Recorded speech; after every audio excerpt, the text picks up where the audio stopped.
GameStalk, delivering news, reviews, and playthroughs like a newborn baby. Hey, what's up, guys? GameStalk here, delivering news, reviews, and playthroughs like a newborn baby. That's right. And that's like a stork delivers a baby. A stork delivering a baby. Okay? I don't know. After all this time, I'm still getting like, oh man, that's kind of creepy. You know? I don't know how. Okay, a stork. Are you creeped out when you watch the movie Dumbo? That's kind of crazy. It's got pink elephants, so of course you probably are. Okay, so looking at news today, a little kind of impromptu video. Let's check it out, see what we got. The first thing I see here is that the Splatoon 2 results are in, man. Everybody thought that these were going to be very lopsided towards the octopus, but apparently, hey, man, squids took it. It's amazing. I honestly just can't believe that. I think that's cool. I did miss this one, but it was the first worldwide. Most people thought that in Japan that the octopus would take over, and that's the way that they would go. But it seems like that's not the truth. So there you go. Take-Two says that the Switch games have been successful. They're really excited about this. Games like LA Noire and 2K Sports, like NBA 2K18, 19 is coming out in September, I think. And then WWE 2K18, even though the new one isn't coming to the Nintendo Switch because I guess they just did a bad job on the other one.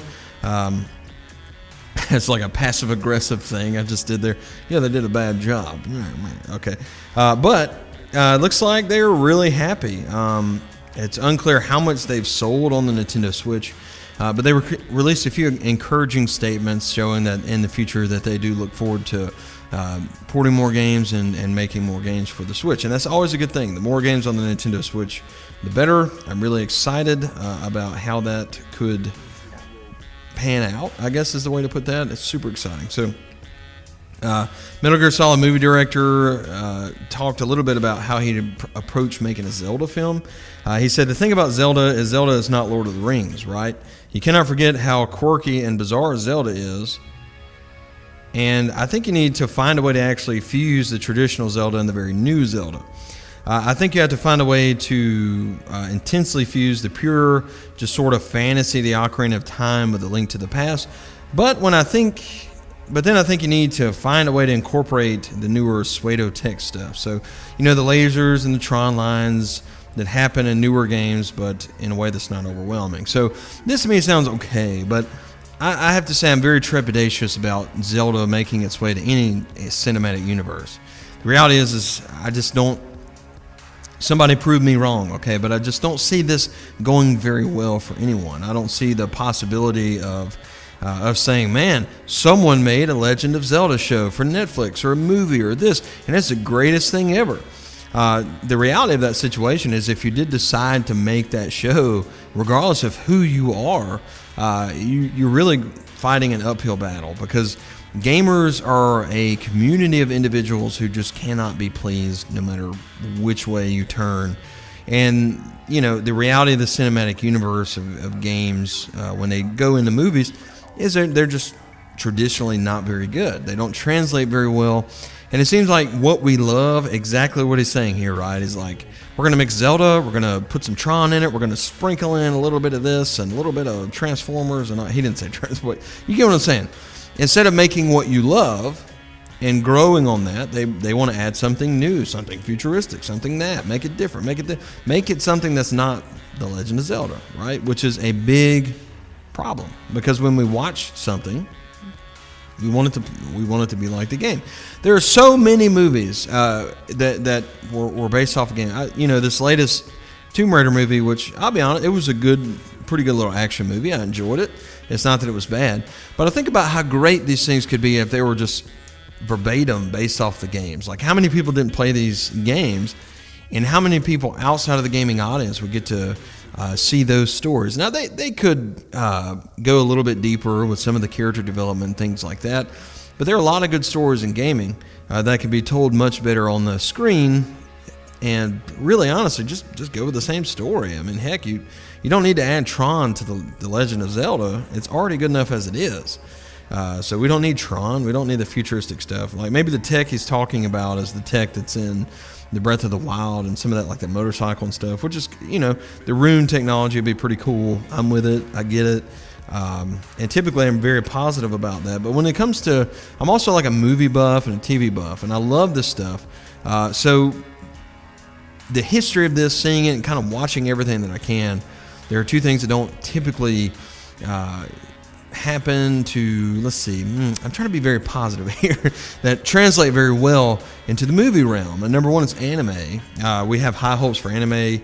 And, I mentioned Dragon Ball, the last Airbender movie, and stuff like that. Even if you're a great director, it doesn't really matter because the game's probably not going to communicate very well in the cinematic universe. So,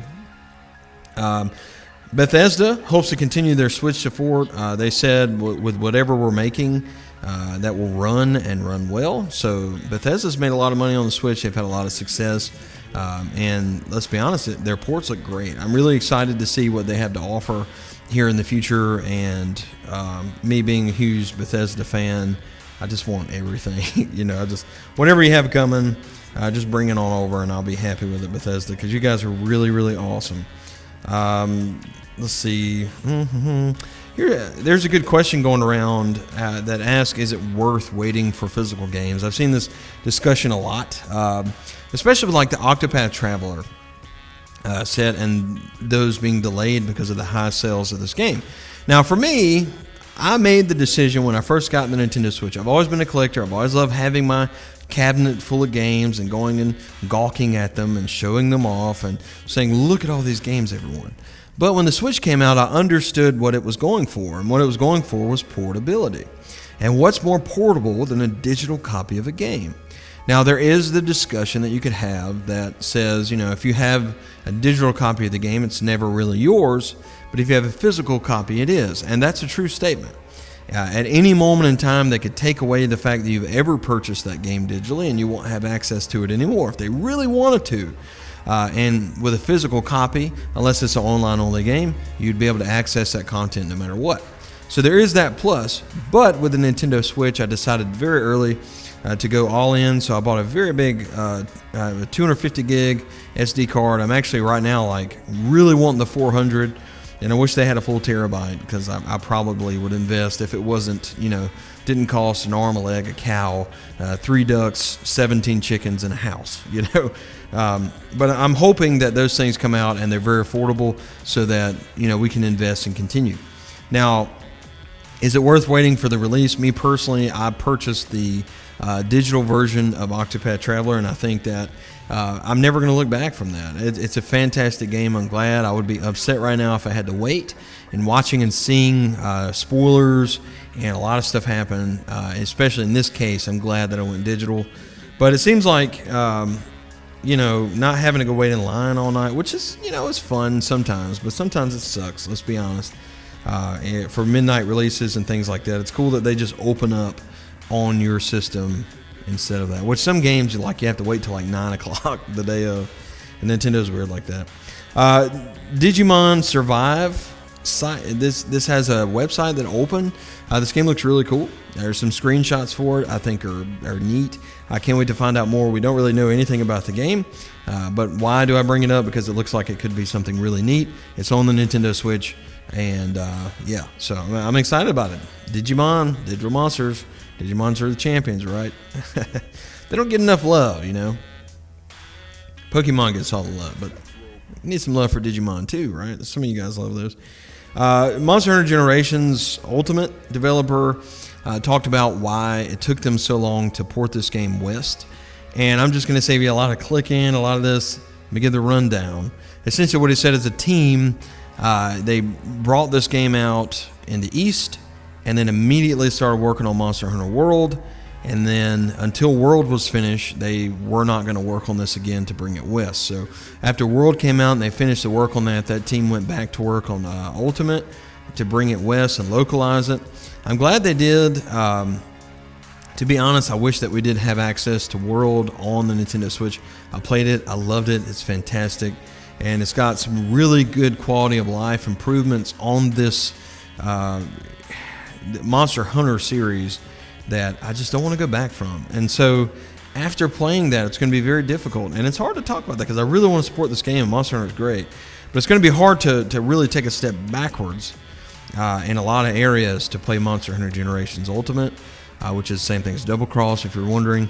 But I think it's going to ultimately be worth it. It's a lot more content, a lot more monsters, and a lot more to do than was in World. So if you're all about content and less about that, those quality of life improvements, this is going to be for you, like no question. I guess that's going to do it today. Thank you guys for hanging out. Super awesome.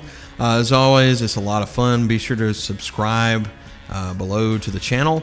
Also, I will give this a week, but to get this kind of back rolling, we're going to do a giveaway of a $20 North America. I have to be very specific about that because I'm doing this specifically this time because I already have it. Is a $20 North America gift card for the eShop. If I can give it out. So we're going to do that giveaway. You have a whole week. Just go ahead and comment below. And if I see or get, see that you've shared this video, I'll enter your name in twice for the drawing, and we'll do that drawing next Monday. That should be fine. And then we'll go ahead and do that, and I'll put a video up on that. I'm really excited. So I'm thinking that's going to kind of give us a little bit of a boost to kind of get back in the groove. You guys like giveaways. I appreciate you, so I want to, help you out, get you some cool stuff there like Bomb Chicken. Hey, it's a good game, and you can get you some Bomb Chicken next Monday. Just like this video, subscribe to the channel because you're not going to win if you're not subscribed. You got to subscribe, and then comment below and tell me why. Yes, tell me why you're excited about the end of this year for the Nintendo Switch. It could be maybe the best game. It could be something coming out. It could be Super Mario Party. It could be anything. I want to hear from you guys and hear exactly what you're excited about. So again, subscribe to this channel is a requirement. Also comment below. Share this video for an extra entry if I see that you shared it. And we'll go from there. Thank you guys so much for watching. We'll see you next time. Stork Force. Yeah!